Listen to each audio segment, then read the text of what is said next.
All right, good evening, everyone.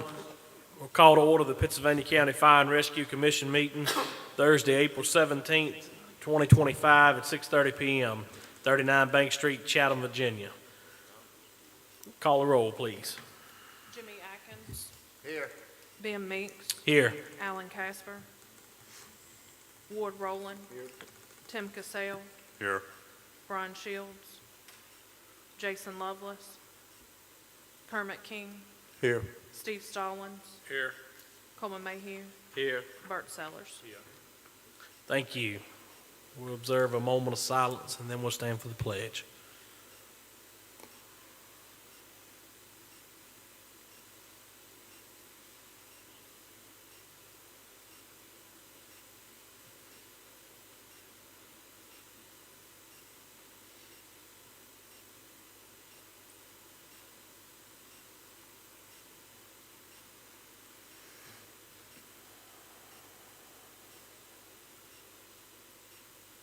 Thank y'all. Please stand for the pledge. Pledge allegiance to the flag of the United States of America, to the republic for which it stands, one nation, under God, indivisible, with liberty and justice for all.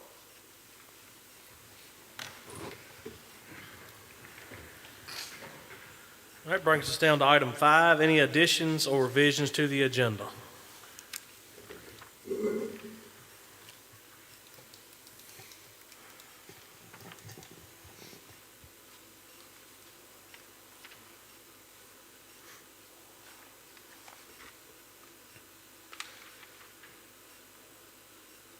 All right, hearing none, I'll entertain a motion to approve the agenda. Make a motion to approve. Okay. All right, I have a motion and a second. Any discussion on the motion? If not, call a roll, please. Jimmy Atkins. Yes. Ben Meeks. Yes. Ward Rowland. Tim Cassell. Yes. Kermit King. Yes. Steve Stallings. Yes. Coleman Mayhew. Yes. Bert Sellers. Yes. Thank you, gentlemen. Take a few minutes and review your minutes from March, and then we'll entertain a motion to approve those.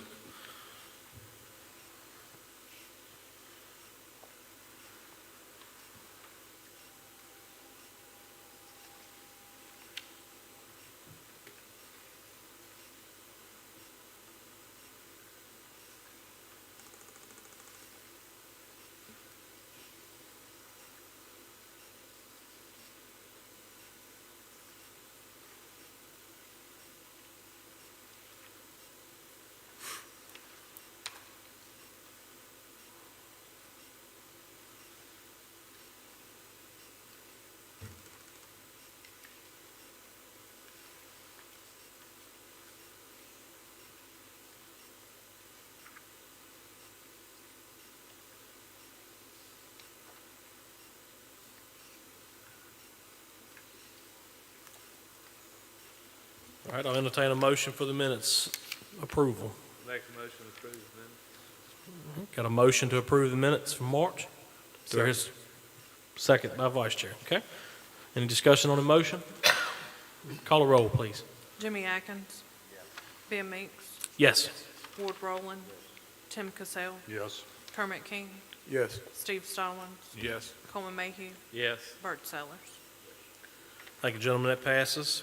Brings us down to presentations. Director Key, do we have any presentations? No presentation, sir. Thank you, sir. Do we have any here, none of the citizens? Do we have any citizens signed up? No one signed up, sir. Thank you, sir. Brings us down to Fire and Rescue Association report. Chief Fowler. I don't have anything. I'll talk about the items that's on the agenda when we get to them. Thank you, sir. Brings us down to county staff reports. Director Key. Yes, sir. Thank you, sir. I'd just like to remind everybody of the 4 for Life funding. We've got all the paperwork turned in on that. So that's taken care of. We'll get all the paperwork submitted to the state. Reminder that the aid to localities funding, that's for the fire side, for vehicle payments, for firefighting gear, whatnot. That money's available. Once you spend it, it's reimbursable. State EMS inspections are ongoing for EMS agencies. We've got 2 Firefighter 1 classes going at this time. They're about halfway through testing out at the end of May. A reminder of the burn ban statewide through April 30th, no burning before 4 p.m. And this week we started fire apparatus pump service and testing. We've got 6 sites we'll be visiting to rotate trucks in and out. We worked 4 days this week. We got 17 apparatus completed for this week. So we're rolling right along with that project. So other than that, that's all, sir. Awesome. Thank you, sir. Any questions or comments for the director?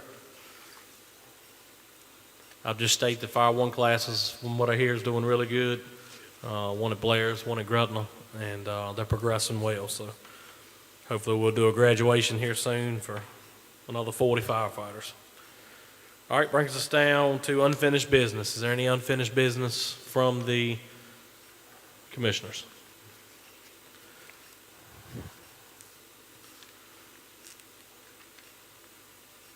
All right, that'll bring us down to 13A. Here, no unfinished business. We'll now move to new business. 13A will be Board of Supervisors Communications. Mr. Whittle. I haven't got anything right now. Appreciate it. Yes, sir. Thank you. Brings us down to budget update. Okay, guys, the Budget Committee met with the Finance Committee, and as you all know, if you watched the Board of Supervisors meeting, they have voted to advertise a budget. So I'm going to yield the floor to my Vice Chair and Chief Fowler and Director Key, because they were at the meeting. I was not. I was in Louisville, out of town. But they can kind of tell you what the budget's looking like proposed for fire and rescue. So, Go ahead, Chief Fowler. What we did is we sat down and met with the Finance Committee and gave them the list that the Budget Committee that you all comprised to set up the proposal. We gave that to the Finance Committee.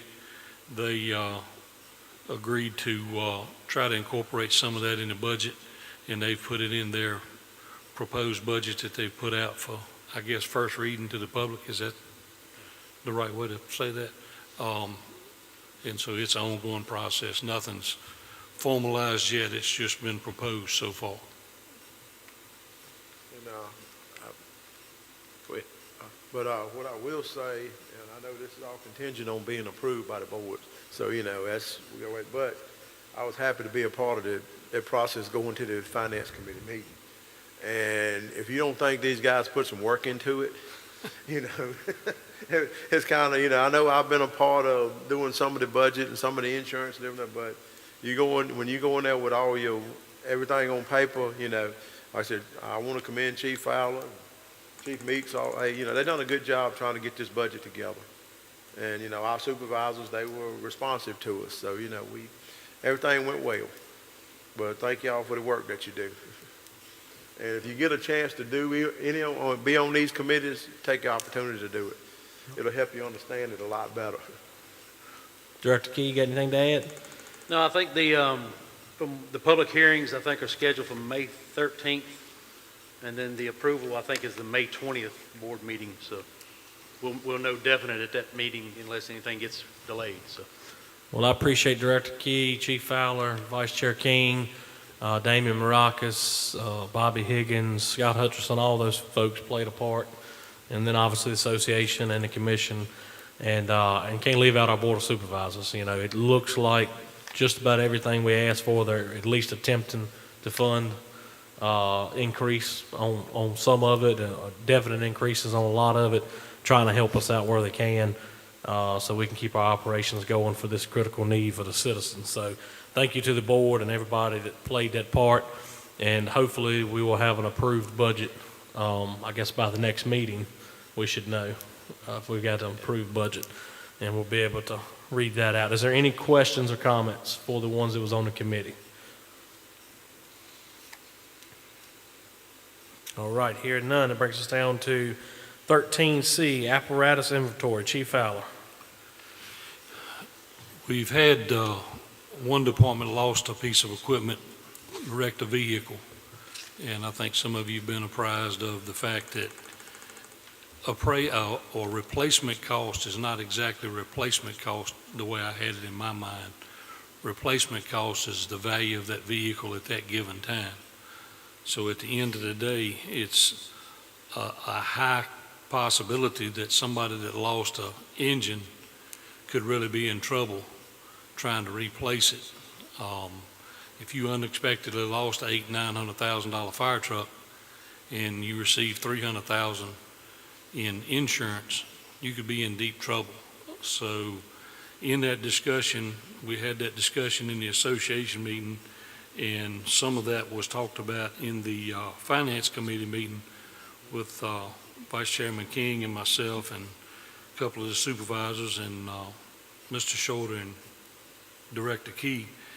And we decided to try to put together a committee to go to all the stations and look at these apparatus, figure out what they are, what the value is, make sure our VIN numbers are correct, all the information is there, and go back and look to make sure we've got these vehicles insured like they need to be, and we're going to have to start doing that annually.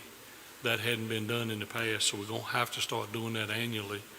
And so we're going to be putting together a committee after the first of the month and start and go to every station and try to put together this information in a document form so that we can actually compare what we have and what we've got it insured for and make sure everything is situated to where these guys will be able to survive if an incident occurs.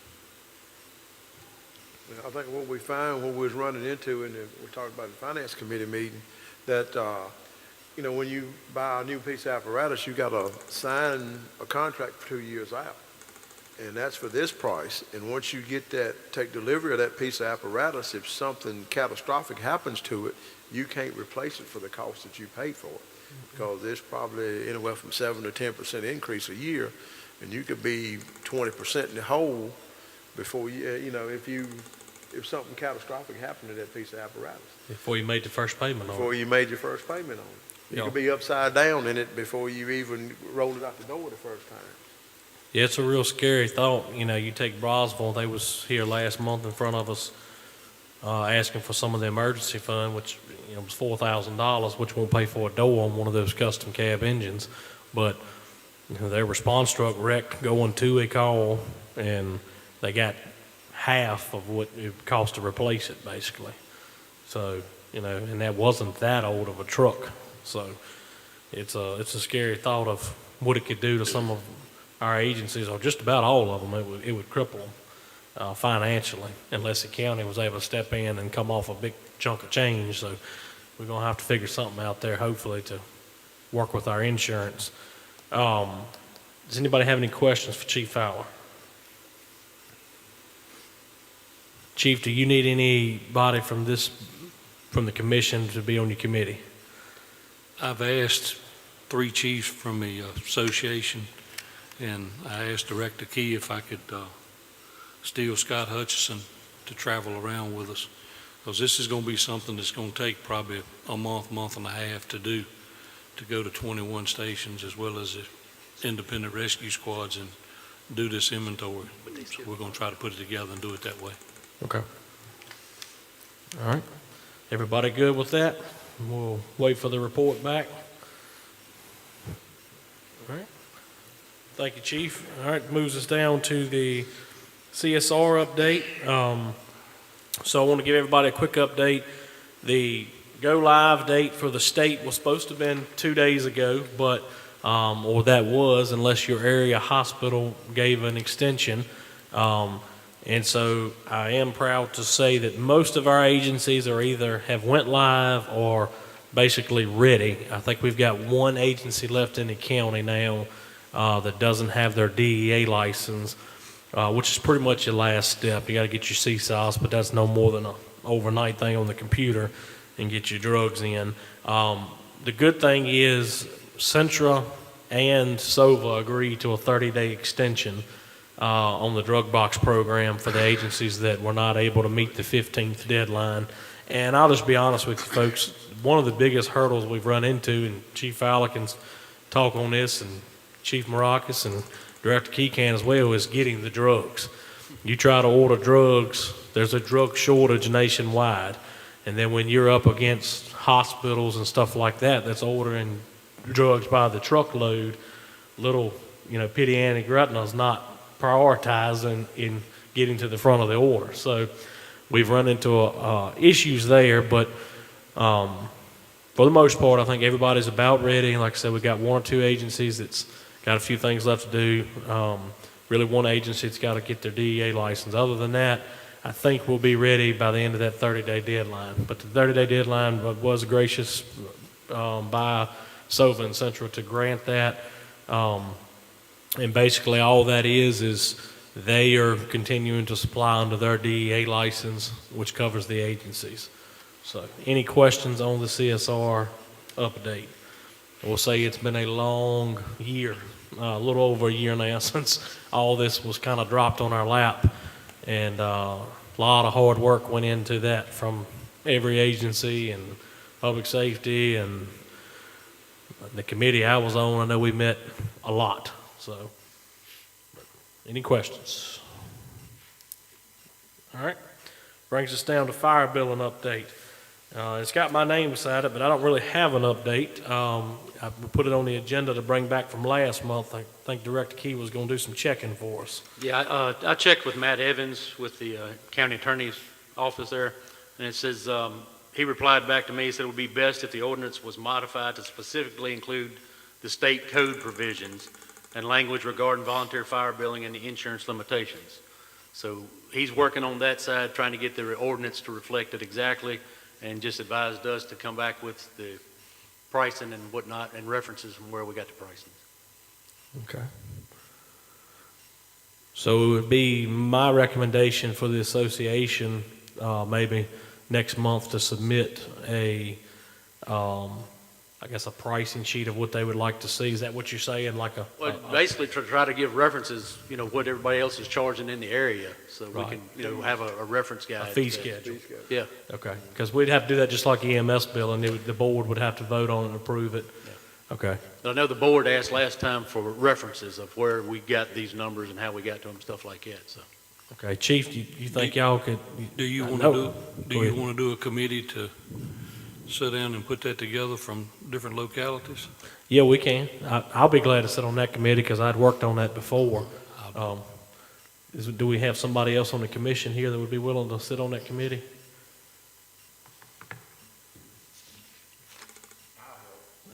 Thank you, sir. All right, I appreciate it. All right, Chief, you probably get a couple from the association, and we'll work on that. I don't know if we'll have it by next meeting, but we'll try to do our best to work on it. Okay. Do we need to put that in a motion, Chris? I would, yeah. Okay, all right. Well, I'll make that motion to form a committee to set a fee schedule and bring back with recommendations from the association to the commission, and myself and Mr. Atkins will serve on that committee. Do I hear a second? Second. All right, got a motion and a second. Any discussion on the motion? All right, hear none, call a roll. Jimmy Atkins. Ben Meeks. Yes. Ward Rowland. Tim Cassell. Yes. Kermit King. Yes. Steve Stallings. Yes. Coleman Mayhew. Yes. Bert Sellers. Yes. All right, thank y'all. That passes, gentlemen. All right, that brings us down to FY 2026 Fire and Rescue Service Agreement. Director Key. Yeah, the county has a volunteer fire and rescue agency sign the annual service agreement that spells out the expectations of both parties. I've attached a draft basically for review. This was sent to the association. Chief Fowler read through it. Basically, the county attorney just made things more in line, cleared a few things up. We had some references to the same thing different ways. It's basically the same draft as it is the past year. So it's for your review. All right, and it's in your packet, gentlemen, if you Yes, have sir. any questions. I was at the association meeting last night. They voted unanimously to accept this agreement. So now it comes to us, and then if we accept it as is, then it will go to the board, essentially, I guess, to be signed into place. And this will be for their, July 1, this will be for the July 1 Yes, sir. calendar year, so.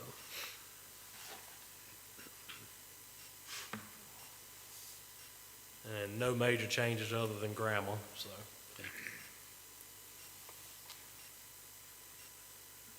Is there any questions on the service agreement for the director, Director Key or Chief Fowler?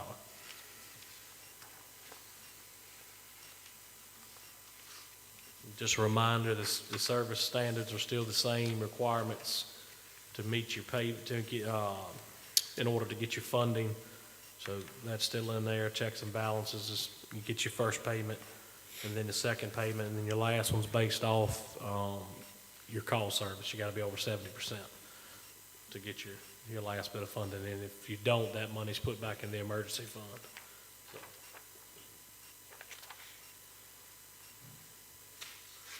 All right. Do I hear a motion to accept the service agreement as is? Make a motion. Got a motion, do I hear a second? I'll second. All right, got a motion by Coleman Mayhew, a second by Tim Cassell. Any discussion on the motion? All right, hearing none, call a roll, please. Jimmy Atkins. Ben Meeks. Yes. Ward Roland. Tim Cassell. Yes. Kermit King. Yes. Steve Stallings. Yes. Coleman Mayhew. Yes. Bert Sellers. Yes. All right, thank you, gentlemen. That motion carries, and that goes to the board. All right, that brings us down to item G under new business, VFIS insurance recommendations. Back to Director Key. Each year, VFIS Insurance visits the area doing risk assessments of the fire and EMS stations. This year, they were here on Tuesday, March 25th. They visited the following stations: Bachelor's Hall, Cascade, Dry Fork, Callens, and Keelan. I attached the reply letter back with their recommendations for y'all for review. If you like, I'll go through them. Some of their recommendations was implementing initial and ongoing motor vehicle records checks, installing smoke and heat alarms in stations, the grounding of the communications towers at the stations, fire protection systems, testing those systems and being able to provide documentation of that, protection of the fuel storage tanks around the stations, medical evaluations for volunteer emergency vehicle drivers, hose securement on the fire apparatus, and then the building maintenance and monitoring. That was some of the things that he had covered and seen during his visits. And that's here for everybody to review.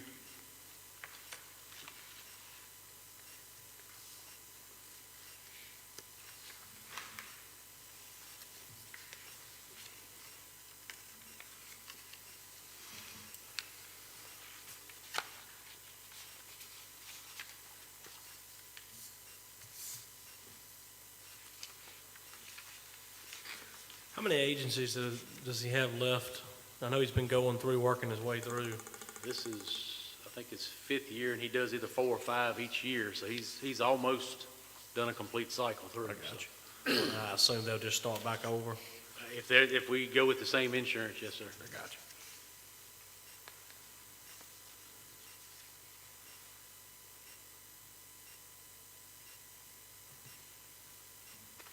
Could you go over this medical evaluation for volunteer emergency vehicle drivers? All I can say is read what it says in there. They're advising evaluations, medical evaluations yearly or depending upon age. I told him that was going to be extremely tough to do because that's has an extreme cost associated with it. That would pretty much be every member. Well, I mean, if everybody's a driver in your agency, yes. I know a lot of the EMS stations already have to do the medical, the driving records, so, that would help out a little bit there, but, having to get physicals for 600 volunteers every year is going to be quite a cost. Did he differentiate which is required and which is suggested, I guess you'd say? All they provide is recommendations. They can't say you have to do this, but this is stuff that they see nationwide that's happening, for claims and whatnot. So that's what they come off of. I guess to play off what Coleman was saying there, essentially, if there's an accident or whatever and somebody tried to say, well, that person wasn't fit, obviously, drug test or whatever done and that's negative, but wasn't fit to be driving, they're still going to cover us, and no lapse of coverage because of, well, we submitted to y'all should be doing this. It's all recommendations. So. Okay. I think it'd be awesome if we could afford it, but Yeah. that's quite an undertaking with that many people countywide. And how many volunteers are there in the county that would have to go through all this? It was over 700 on the roster submitted. I don't know if everybody's considered active or, what their status is, but You figured $300 a pop, you know? yeah, do the math. It's quite a cost.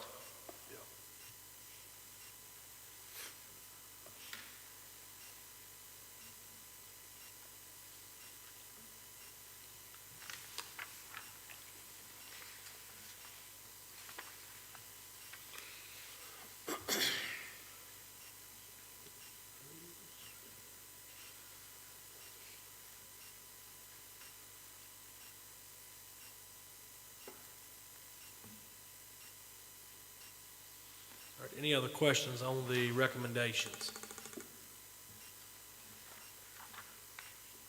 I don't know if it goes well with the agenda topic, but where do we stand on the insurance with VFIS? And again, I may be getting off topic from the agenda item, but I know it's time to re-up all that. So how is that process going with the committee? The evaluation forms are due tomorrow. There's formed a committee of 5 to evaluate the 2 companies that submitted in, and then it'll go to procurement, and she'll tally up the scores and go from there. Gotcha. And I would assume, is there going to be some conversation pieces on the concerns with the vehicle values that we've run into, and also coverage for our members responding to and from, going back to a primary?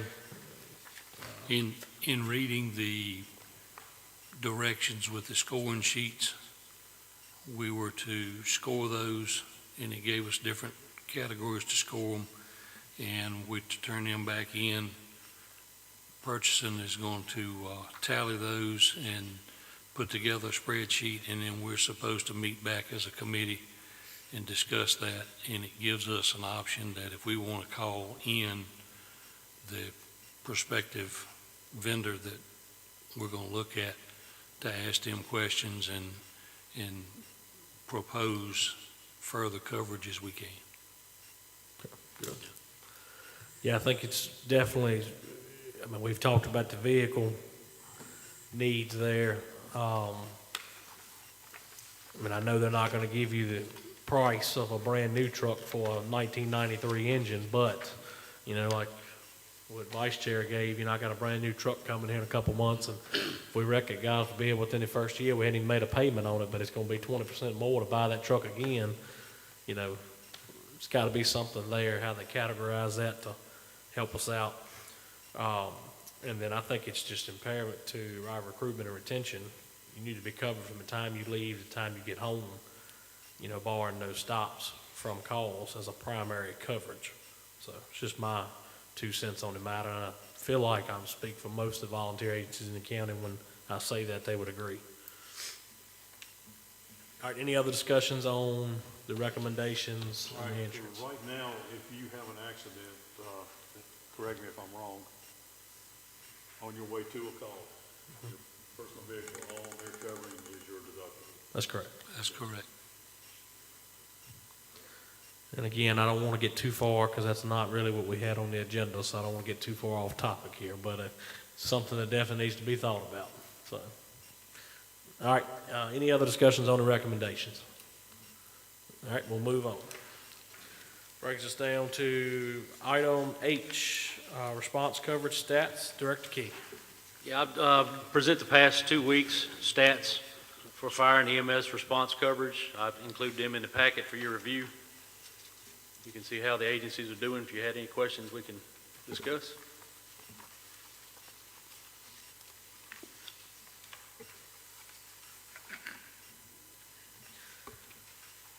Director Key, for North Halifax, are they only paid when they answer a call, or do they get any kind of funding as like a base, I guess? They get a base amount per call. And if they don't meet the 70%, are they held to the same standard? No, sir.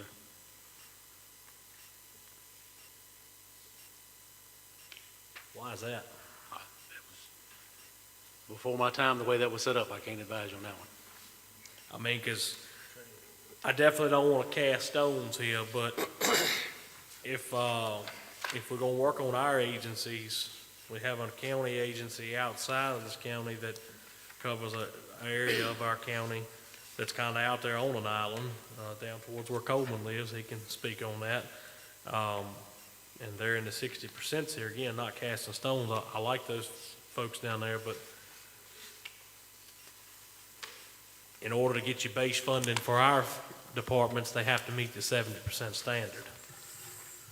The thought process when that was done, Mr. Chairman, was they don't get any base funding. They don't get any disbursements, anything. They don't get anything but if they run a call. I got you. That was the thought process behind it.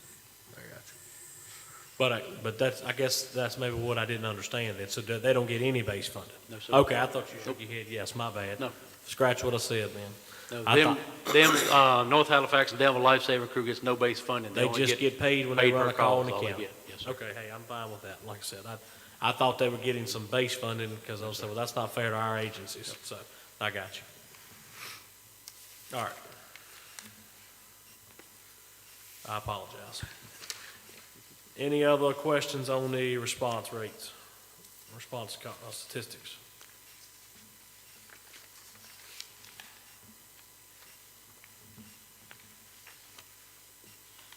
Just to reflect, if you look at the fire mutual aid, there is a lot of mutual aid, a lot of help that goes out to help each other out in this county. So if you look at that column, that's And you got to remember, that's the agency, okay? right. You know, a mutual aid, I mean, they may be sending 3 or 4 trucks, so, but that's just, it gives them one call for that Right. mutual aid, so. Yeah, that's what I'm saying. If you look Yeah. at the fire calls for the week, it looks kind of low for each agency, but then you got to go all the way to the right where it says mutual aid, for the month or whatever, and that's quite a bit more wear and tear on vehicles.